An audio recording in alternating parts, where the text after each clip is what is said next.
안녕하세요. 책 읽기 좋은 날입니다. 오늘 소개할 책은 나를 지켜내는 연습.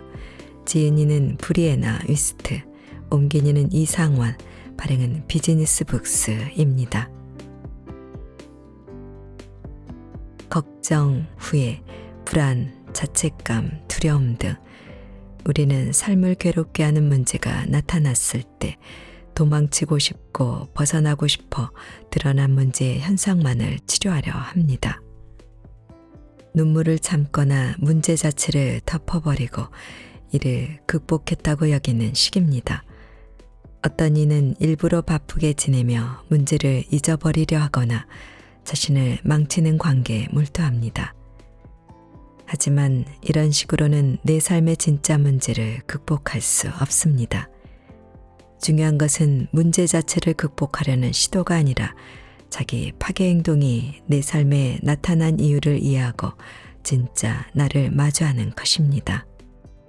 자기 파괴 행동이란 자신을 상처 입히는 무언가로부터 스스로를 지켜내기 위한 잘못된 방어 기제 중 하나이기 때문입니다. 이 책에서는 우리의 내면을 철저하게 분석하고 성찰하며 자기 파괴를 극복하기 위한 삶의 회복력이 자기 자신에게 있다는 것을 깨닫게 도와줍니다. 저자는 심리학, 뇌과학 등을 기반으로 일상을 무너뜨리는 자기 파괴 신호를 찾아내는 법, 과거를 제대로 바라보고 놓아주는 법, 자신의 감정 창고를 정리하는 방법 등 부정적 감정에서 벗어나 자신을 오롯이 지켜낼 수 있는 방법을 알려줍니다. 삶의 방향을 설정하고 자기 자신의 마음을 치료해줄 단 한 명의 구원자는 다른 누군가가 아닌 바로 나 자신입니다. 이 책을 통해 내 삶이 꼬이거나 잘못되더라도 힘겨운 상황이 닥치더라도 자신이 그 일을 해결할 수 있다는 것을, 진짜 나를 지켜낼 수 있는 힘이 바로 자기 자신 안에 있다는 것을 깨닫게 될 것입니다. 자, 그럼 지금부터 잠시 책 속으로 들어가 보겠습니다. 오늘도 책 읽기 좋은 날과 함께 좋은 시간 보내세요. 구독, 좋아요는 사랑입니다.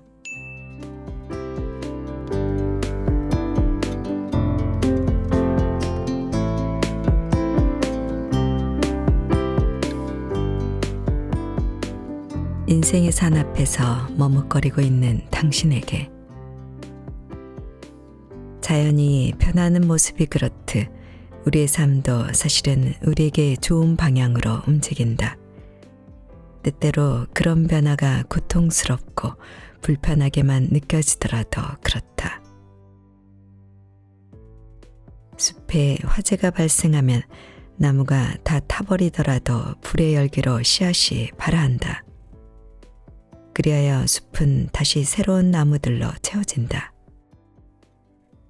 자연환경의 생태는 이런 변화와 순환을 거친다. 마찬가지로 우리의 마음도 주기적으로 붕괴하고 정화하는 과정을 거쳐야만 새로운 자아가 확립된다. 또한 자연은 서로 다른 기후대가 만나는 경계지역에서 가장 풍요롭고 무성하다. 우리도 안전지대에서 벗어나 서로 다른 극단이 만나는 경계에 이를 때 가장 크고 아름다운 변화를 이룬다. 기존에 대처해오던 방식으로는 더 이상 삶의 문제를 헤쳐나갈 수 없을 때 우리는 밑바닥까지 떨어졌다고 느낀다. 하지만 자세히 들여다보면 이는 아주 오래 묵혀왔던 문제가 마침내 해결될 시점이라는 뜻이다. 붕괴는 돌파의 직전 상태다. 마치 별이 폭발해야 초신성이라고 불리는 것처럼 말이다. 두 지층이 서로 부딪혀 산이 생겨나듯 서로 갈등하는 욕구들 사이에서 당신의 산도 솟아오른다. 그 산은 맞부딪혀 충돌한 두 개의 당신, 즉 의식적 당신과 무의식적 당신, 무엇을 원하는지 아는 당신과 무엇이 자신의 발목을 잡는지 모르는 당신이 이제는 서로 타협해야 할 시점임을 알려준다. 역사적으로 산은 영적 각성과 성장을 위한 여행을 비유하는 표현이었다. 또는 아래에서 올려다볼 때 도저히 극복할 수 없다고 여겨지는 도전을 비유하기도 했다. 자연의 많은 것들이 그렇지만 특히 산은 우리의 안의 잠재력을 깨우는데 놀라운 지혜를 선물한다. 인간 삶의 목표는 성장이다.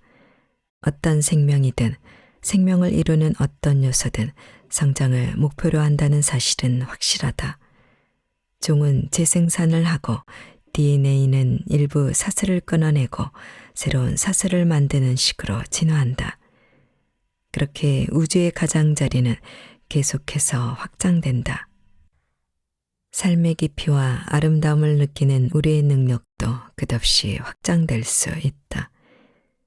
우리가 문제를 기꺼이 받아들여 성장을 위한 촉매로 활용한다면 말이다. 숲에는 화재가 필요하고 별에는 폭발이 필요하듯이 인간에게는 변화할 수밖에 없도록 만드는 상황, 즉 눈앞에 거대한 산이 필요하다. 눈앞에 산이 나타났다고 해서 더 이상 어찌해 볼 수 없이 망가졌다는 뜻은 아니다. 자연의 모든 것은 불완전하고 바로 그 불완전함 때문에 성장한다. 모든 것이 완벽하게 안정된 상태라면 별과 행성을 비롯해 우리가 아는 모든 세상을 만들어낸 중력은 존재하지 않았을 것이다. 깨지고 갈라지고 벌어지지 않으면 아무것도 자라지 못하고 아무것도 생겨나지 못한다. 당신이 불완전하다는 건 실패했다는 표시가 아니다. 인간이라는 표시이자 당신의 내면에 더 커다란 잠재력이 존재한다는 표시다. 당신은 자신의 산이 무엇인지 아마 알고 있으리라. 당신의 산은 무언가에 관한 중독 문제거나 체중에 관한 문제거나 연애나 직업, 동기부여, 돈에 관한 문제일 수도 있다. 어쩌면 자신의 산이 무엇인지조차 모를 수도 있다. 불안감, 낮은 자존감, 두려움, 전반적인 불만족 등 막연한 감정만이 느껴질 수도 있다. 사실 그 산은 외부의 산이라기보다는 우리 내면의 문제, 겉으로는 별로 보이지 않지만 우리 삶의 거의 모든 면에 영향을 미치는 문제일 가능성이 크다. 상황적인 문제에서 우리는 삶의 현실을 마주한다. 그리고 만성적인 문제에서 우리는 자기 자신의 현실과 마주한다. 이렇게 산을 마주하는 건 삶의 고난을 마주한다는 뜻이라 생각하기 쉽지만 사실 산은 언제나 있었다. 작은 트라우마, 적응, 대처 메커니즘 등이 오래 축적되어 왔기 때문에 그렇다. 산은 당신의 현재와 당신이 바라는 삶 사이에 놓인 장애물이다. 그 산과 대면해야만 자유와 변화로 나아갈 수 있다. 당신은 어떤 계기로 자신의 상처를 들여다봤기 때문에 지금 여기에 있다. 그 상처는 당신이 나아갈 길을 보여줄 것이고 그 길은 당신의 운명을 보여줄 것이다.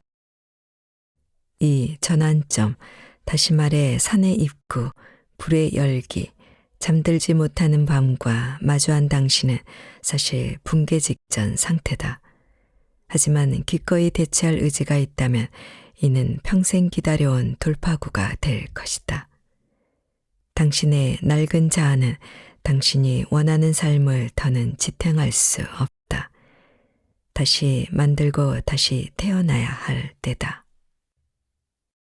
낡은 자아는 해안의 불꽃으로 태워버려야 한다. 아무리 지금까지의 당신이었다 해도 앞으로 나아가지 못하게 발목을 잡는 미숙한 자아라면 사라지게 해야 한다. 비전을 새로이 하고 미래의 자아, 지금부터 당신을 인도할 당신 삶의 영웅이 되어야 한다. 당신의 비전은 고요하고 단순하며 거대하다. 대부분 사람이 시도조차 해보지 못한 열정으로 민첩성, 회복 탄력성, 자기 이해를 배워야 한다. 완벽하게 변화해서 두 번 다시 예전으로 돌아가지 말아야 한다. 지금 당신 앞에 우뚝 서 있는 산은 당신의 삶, 당신이 여기 있는 이유, 당신이 앞으로 나아가야 할 길을 알려준다. 언젠가 당신은 이 산을 넘어 새로이 변화된 모습으로 길을 걸어갈 것이다. 결국 극복해야 할 것은 산이 아닌 산 앞에 선 당신 자신이다. 부정적 감정과 행동의 연결고리 끊기. 자기 파괴를 극복하기 위해 가장 중요한 마지막 지침은 행동과 감정의 연결을 끊는 것이다. 우리는 변화를 만들어낼 능력이 없어서 발목 잡혀 있는 것이 아니다. 변화할 수 없다는 느낌에 발목이 잡혀 변하지 못하는 것이다. 무엇을 원하는지 비전을 품을 수 있다는 것, 자신에게 옳은 것을 알지만 행동을 못하겠다는 느낌이 든다는 것, 이것이 진실이다. 그 이유는 우리의 감정이 안전체계를 중심으로 만들어지기 때문이다. 이미 했던 일을 할 때, 익숙함에 머무를 때는 좋은 감정이 생겨난다. 우리의 몸에 안전하다고 등록되었기 때문이다. 우리의 몸에 안전하다고 등록되었기 때문이다. 더 큰 안전을 안겨주리라 여겨지는 변화는 행복하게 이룰 수 있다. 하지만 위험해질 수 있거나 낯선 것과 마주해야 하는 변화라면 아무리 도움이 된다 해도 선뜻 반기기 어렵다. 그럼에도 우리는 자신에게 좋은 행동을 선호하도록 스스로 훈련할 수 있다. 바로 안전지대를 재구성하는 것이다. 처음 몇 번은 불편함을 느낀다고 해도 반복하다 보면 갈망하게 된다. 초기의 주저함을 극복해야 한다. 우리의 삶이 감정이 아닌 논리와 이성 중심이 되도록 해야 한다. 자신의 감정을 인정하는 것은 물론 중요하다. 하지만 감정은 당신이 살면서 할 수 있는 일을 정확히 알려주지는 못한다. 현실을 늘 정확하게 반영하는 것도 아니다. 감정이 하는 것은 당신이 과거에 해온 일이다. 그리고 거기서 편안함을 끌어내는 데 집착한다. 자신이 쓸모없다고 느낀다 해도 정말 그럴 리는 없다. 아무 희망 없다고 느낀다 해도 정말 그럴 리는 없다. 모두가 당신을 싫어한다고 느껴진다면 아마 터무니없는 과장이리라. 모두가 당신을 비판한다고 느껴진다면 착각이다. 마찬가지로 도저히 행동할 수 없다고 느낀다 해도 정말 그럴 리는 없다. 그저 익숙하지 않은 상태여서 의지를 느끼지 못할 뿐이다. 논리와 비전을 동원해 길을 찾음으로써 우리는 힘들지만 긍정적인 삶의 경험을 구별해낼 수 있다. 그리고 이를 상상할 때 평화와 영감을 느낀다. 이런 삶을 살려면 저항과 불편함을 극복해야 한다. 아무리 옳은 행동이라고 해도 처음부터 행복하게 느낄 수는 없기 때문이다. 그러니 하고 싶은 마음이 들기 전에 먼저 행동하는 법을 익히는 게 중요하다. 행동하면 동력이 생기고 동기가 부여된다. 이런 감정이 저절로 나타나지는 않기에 스스로 만들어야 한다. 열정을 갖고 움직여야 한다. 일단 시작하라. 그리고 당신의 삶과 에너지가 재정비되어 그 행동을 좋아하도록, 즉 발목을 잡는 게 아니라 앞으로 나아가도록 하라. 달라지길 원한다면 인생의 운전대를 잡아라. 당신 삶의 최대 적은 당신의 두뇌인가? 스트레스의 핵심에 비이성적인 공포가 자리 잡고 있는가? 문제를 파악했다고 생각했고 해결하는 듯 했다가 과잉사고를 거쳐 파국에 이른 적이 있는가? 그렇다라고 답이 나왔다면 축하할 일이다. 당신은 자기 인식을 하는 사람이다. 남들과 다를 바 없는 사람이다. 잠재의식 속에서 늘 자신의 삶을 살펴보며 다음번에 닥쳐올 위협이 무엇인지 찾으려 하는가? 우리가 가장 두려워하는 건 통제 불가능하고 발생 확률이 희박한 위협이다. 얼마든지 일어날 수 있는 위협이라면 두려워할 필요 없이 대처하면 된다. 그러나 우리의 마음은 통제 불가능한 한 가지 위협을 넘어 통제 불가능하고 발생 확률이 희박한 사소한 위협까지 찾아내기 때문에 불안이 생겨난다. 우리의 마음은 대체 왜 이렇게 움직일까? 가진 거, 누리는 것을 그저 즐기면 안 되는 걸까?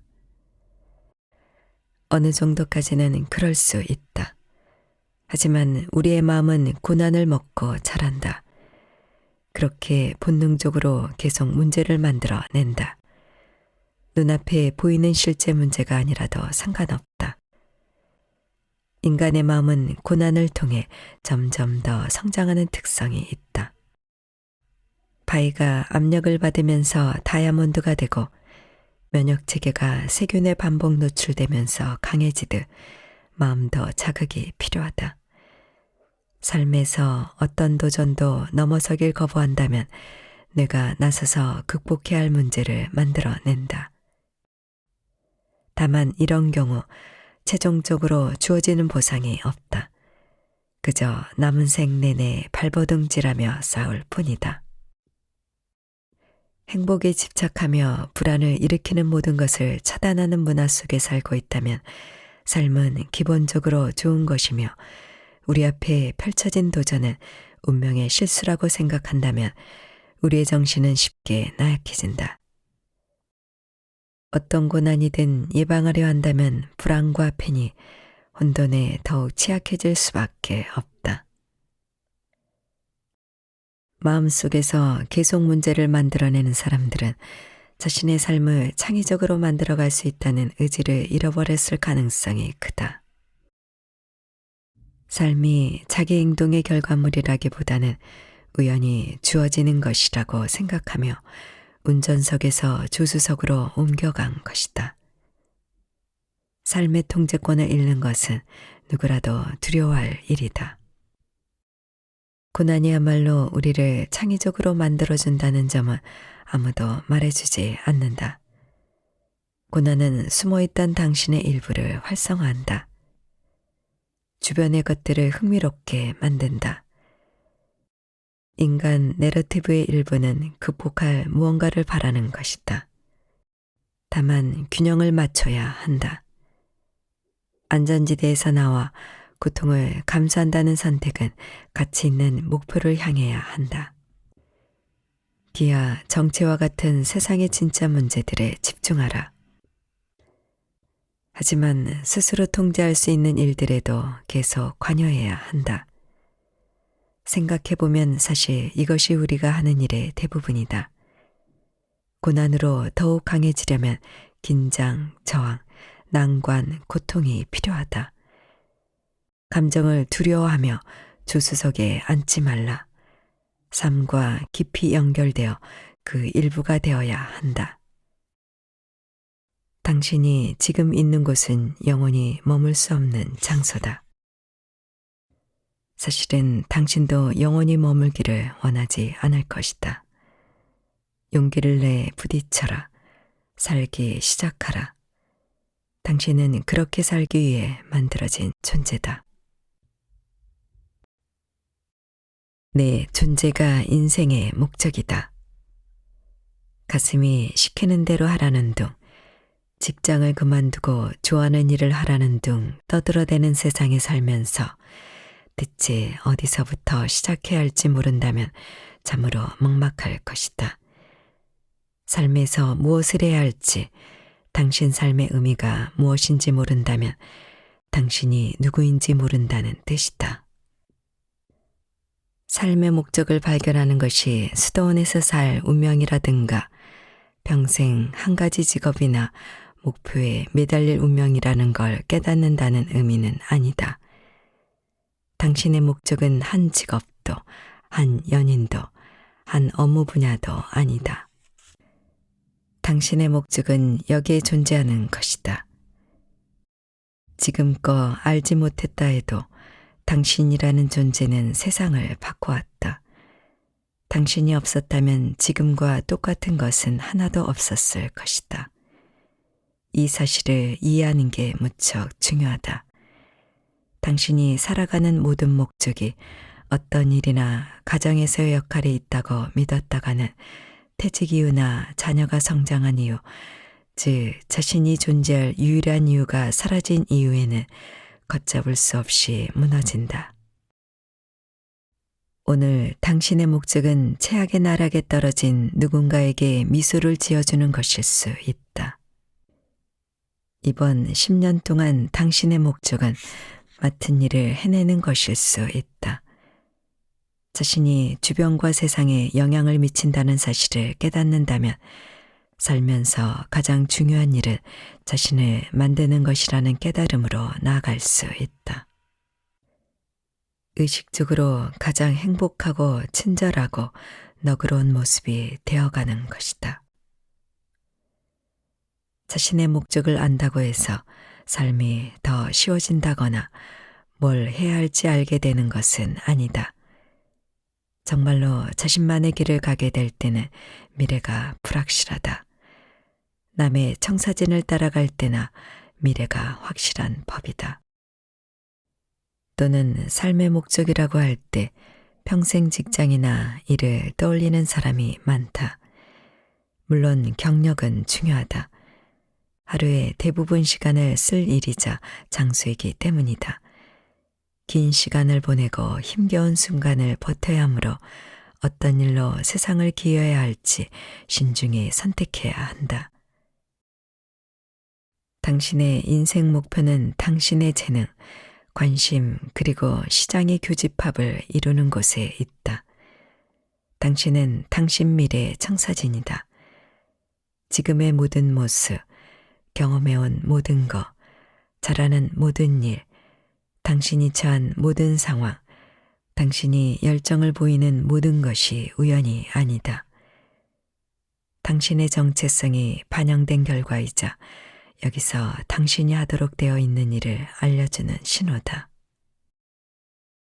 자기를 인식한다는 것이 생각만큼 쉽지는 않다. 자신이 잘하는 것, 더 열정을 익히는 것이 무엇인지 아직 확실히 모를 수도 있다. 그래도 괜찮다. 당신의 목적이 최고가 되라는 것은 아니기 때문이다. 당신만이 성공할 수 있는 무언가를 찾아야 하는 것이 아니다. 자연스럽게 마음이 끌리는 것, 당신에게서 술술 흘러나오는 것, 특별한 감정을 불러일으키는 것인지가 중요하다. 바로 그런 것을 하기 위해 당신이 여기 있는 것이다. 당신의 궁극적인 목표는 이상적인 모습의 자신이 되는 것이다. 다른 모든 것은 거기서부터 나온다.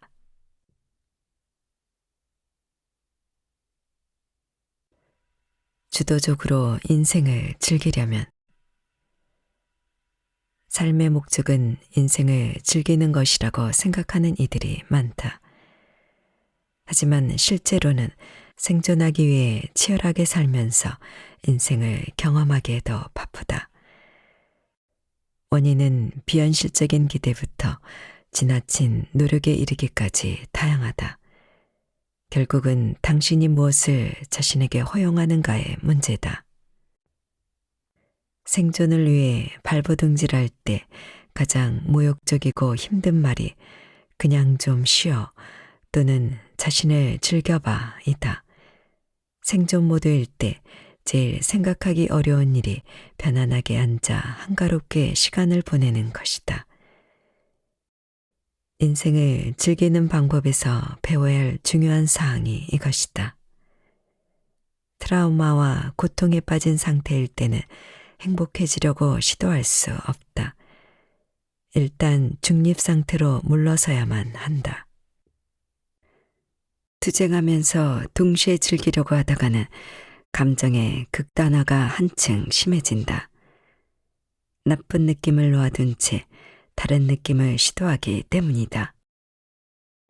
감정적 투쟁을 벌이는 많은 사람에게 인생을 즐기려는 욕망이 오히려 더 크다는 점은 역설적이다. 1. 행복해지려는 시도를 중단하라. 행복은 추구할 대상이 아니라 수용해야 할 대상이다. 뜻밖의 말인가? 긍정심리학부터 동기부여 웹사이트에 이르기까지 세상에서 말하는 것과는 사뭇 다른 이야기일지도 모르겠다. 하지만 행복은 도달해야 할 대상이 아니다. 행복은 자연스러운 상태다. 경험하고 싶은 감정들이 나타나서 저항 없이 처리되도록 허용할 때 행복으로 돌아갈 수 있다. 불행에 덜 저항할수록 더 행복해질 것이다. 2. 현재에 도착하라. 불안하다면 마음이 미래에 있기 때문이며 우울하다면 마음이 과거에 있기 때문이라는 말이 있다. 지금 이 순간에 산다면 과거와 미래는 현재 영원한 물결에 비치는 그림자에 불과하다. 과거와 미래의 허상을 쫓느라 현재 신체 안에 살기를 거부할 것인가? 행복을 발견할 유일한 장소는 현재다. 현재만이 진정으로 존재하는 곳이어서 그렇다. 미래에 어떻게 되어야 할지에 집중해 행복을 찾다가는 현재에서 분리되기 쉽다. 하루씩 삶에 집중하고 당장 눈앞의 것에 최선을 다한다면 오늘에 도착하는 법을 연습하라. 순간을 위해 사는 것과 미래에 자신을 보살피는 것 사이에서 정교하게 균형을 잘 맞추도록 하라. 3. 지배하려는 시도를 중단하라. 행복 전문가 마이크 비킹은 조국인 덴마크의 높은 행복 지수에 기여했다는 평가를 받는 인물이다. 휘게라이프에 관한 책에서 그는 다른 사람과 연결된다는 것은 그저 함께 시간을 보내는 게 아니라 지배하고 영향을 주고 감정적 반응을 끌어내려는 시도가 없는 것이라고 설명한다. 자신을 증명하려고 애쓰지 말아야 더 큰 행복을 얻는다는 의미다. 관계에서 지배적인 위치를 차지하려는 사람은 가설을 두고 논쟁하는 사람, 명절이나 기념일에 극적인 갈등을 만들어내는 사람, 가장 사랑하고 아껴줘야 할 상대가 최악의 대접을 받도록 하는 사람이다. 더 큰 행복을 찾으려면 자신을 주변 사람들과 동등하게 바라봐야 한다. 모두에게서 늘 배우려는 자세를 갖춘다면 자신이 낮은 위치일까봐 두려워하지 않을 것이며 관계에서 지배적인 위치를 선점하려고 하지 않을 것이다. 4. 작은 즐거움을 찾아내고 누려라. 흔히 삶을 즐긴다라고 하면 뭔가 큰 성공이나 보상이 있을 것이라고 생각하기 쉽다.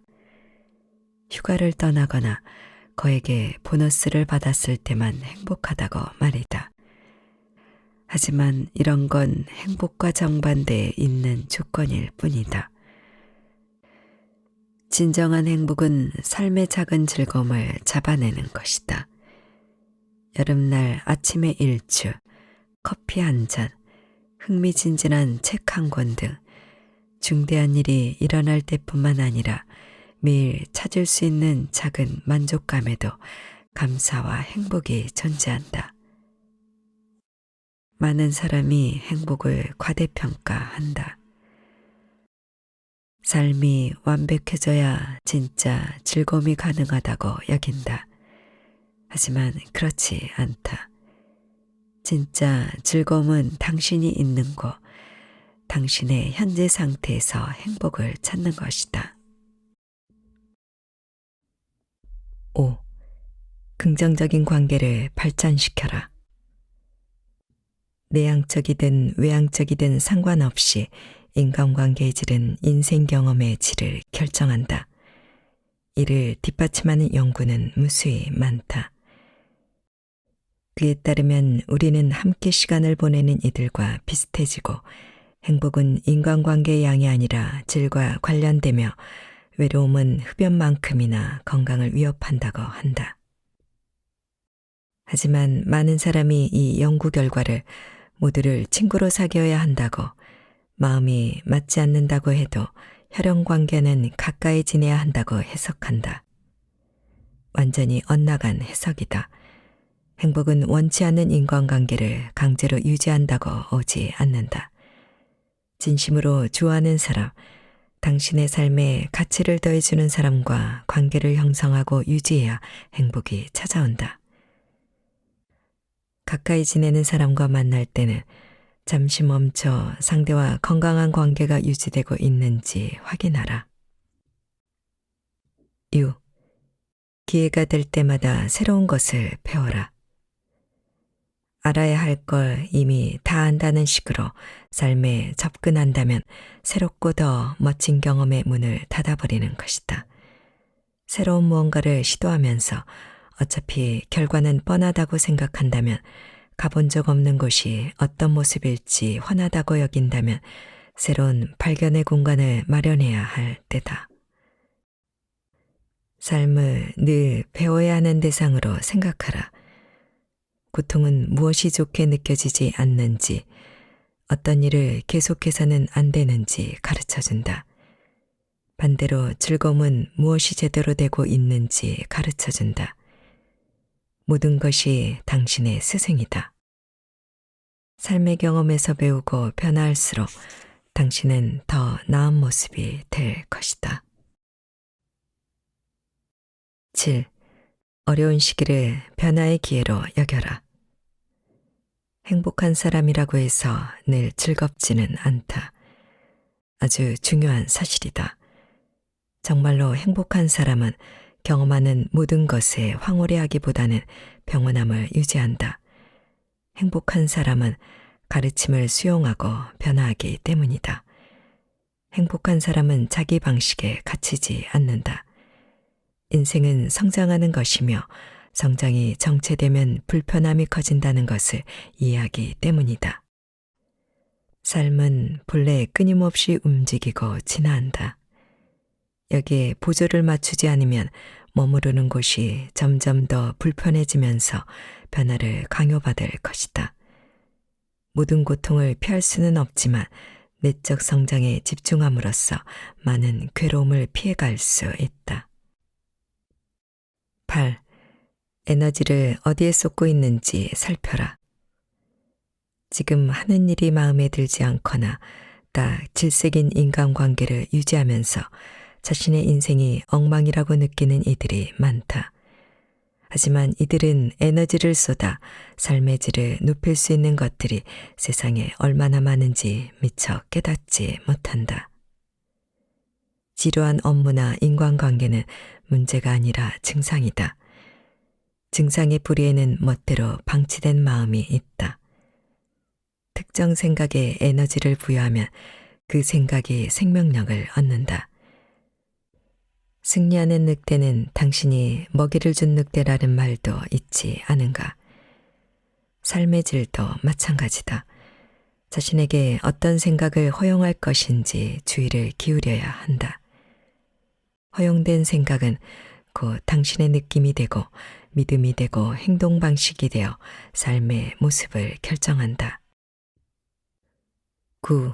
일하지 않을 시간을 계획하라. 행복은 수동적인 존재이면서 능동적으로 추구하는 것이다. 매일 충족감을 느끼는 것은 우연히 일어나는 일이 아니라 온전히 의식적인 선택이지만 역설적이게도 진실로 좋은 느낌은 억지로 만들 수 없으며 허용해야 하는 대상이다. 행복은 1분 1초까지 짜내 최대한 일정을 채우는 상황을 거부하는 것이다.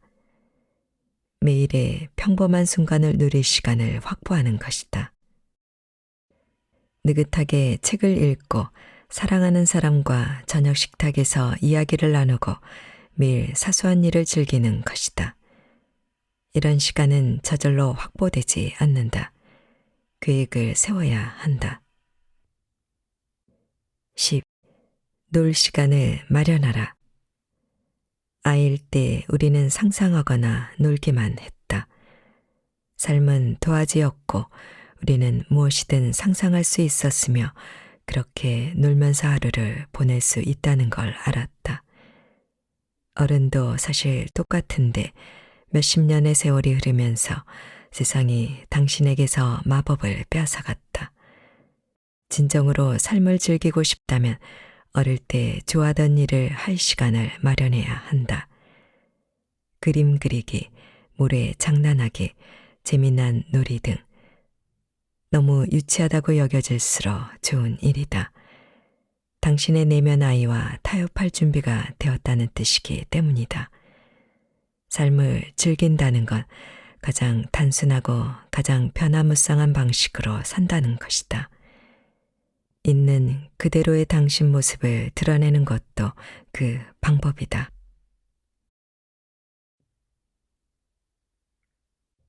나를 지켜낼 힘은 이미 내 안에 있다.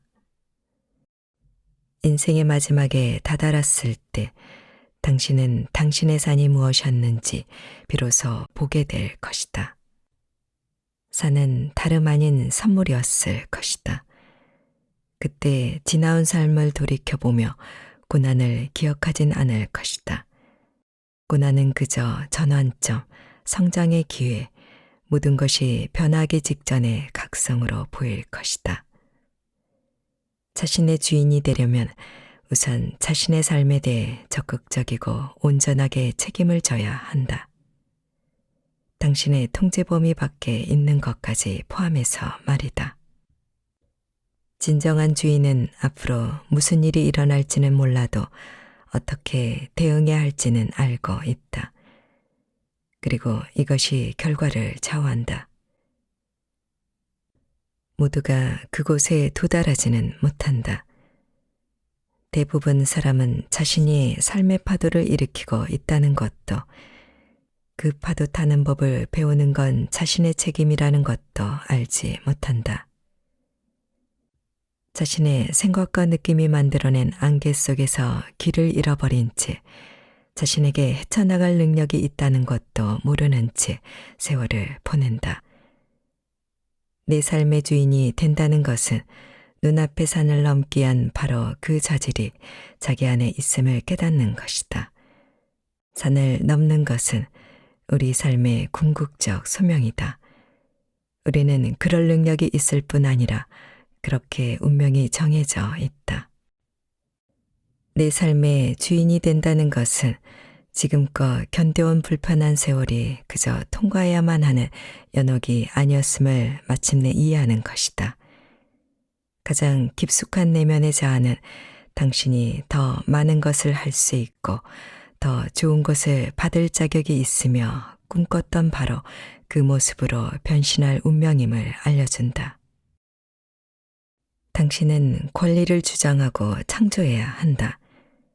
당신의 치유 과정은 다른 사람에게도 영향을 미칠 것이다. 세상을 바꾸고 싶다면 우리 자신부터 바꿔야 한다. 삶을 바꾸고 싶다면 자기 자신을 바꿔야 한다. 눈앞에 거대한 산을 넘어서고 싶다면 접근하는 방식부터 바꿔야 한다. 모든 것의 정상에 다다르면 당신은 그제야 뒤를 돌아볼 것이며 걸어왔던 걸음 하나하나가 가치 있었음을 알 것이다. 무엇보다도 당신이 길을 떠나도록 만든 그 고통에 크게 감사할 것이다. 고통은 상처를 주는 것만큼이나 무엇이 잘못되었는지를 보여주었다. 당신이 펼치지 못한 잠재력, 안 맞는 사람과 어울려 안 맞는 일을 하면서 개운치 않은 느낌으로 보낸 삶 등을 말이다. 당신의 삶은 이제 시작되었다. 당신의 코앞에 우뚝 선 그 산은 시간이 지나면 가물가물 잘 보이지도 않는 먼 뒤쪽으로 멀어져 있을 것이다. 하지만 그 산을 오르는 법을 배운 당신은 계속 살아갈 것이다. 이것이 당신의 산이 지닌 의미다.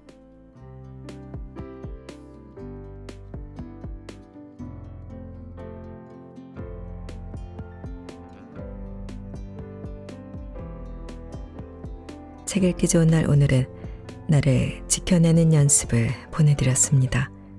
감사합니다.